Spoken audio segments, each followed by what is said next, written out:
Anyone who has raised a child whom they love unconditionally understands the idea of gut-wrenching love. You do the best that you can for them. You give them the best opportunities that you can give them in life. You sacrifice yourselves as parents for them. And yet, there's that possibility that they end up maybe with the wrong crowd, or get into trouble with the law, or the possibility that they end up making the most disappointing life choices and throw away the opportunities given them, or the possibility of hurting their parents so much with their selfishness, cruelty, and indifference. That is gut-wrenching for the parents.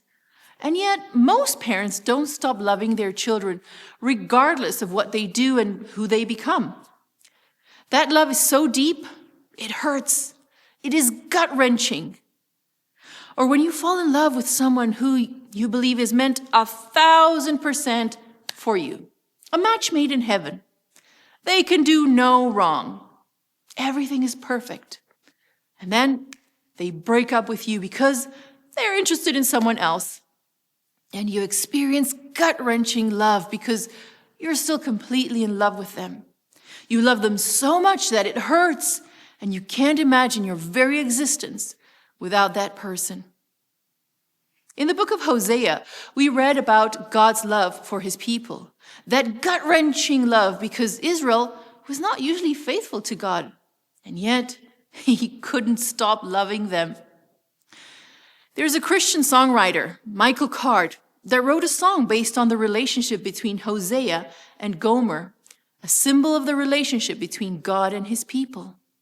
But the interesting thing about that song is that it's written from the perspective of Gomer and how she's baffled by Hosea's persistence in loving her over and over despite her frequent betrayal. Part of the lyrics go like this. She says, "Don't know what he sees in me, how he keeps on forgiving me, how he keeps his sanity. Hosea, you're a fool to love someone like me, a fool to suffer silently. Though sometimes through your eyes I see, I'd rather be a fool." The fondness of a father, the passion of a child, the gentleness of a loving friend, an understanding smile, all of this and so much more you've lavished on a faithless whore. I've never known love like this before. Hosea, you're a fool to love someone like me, a fool to suffer silently. This God of yours would not have told to lift a love that you couldn't hold.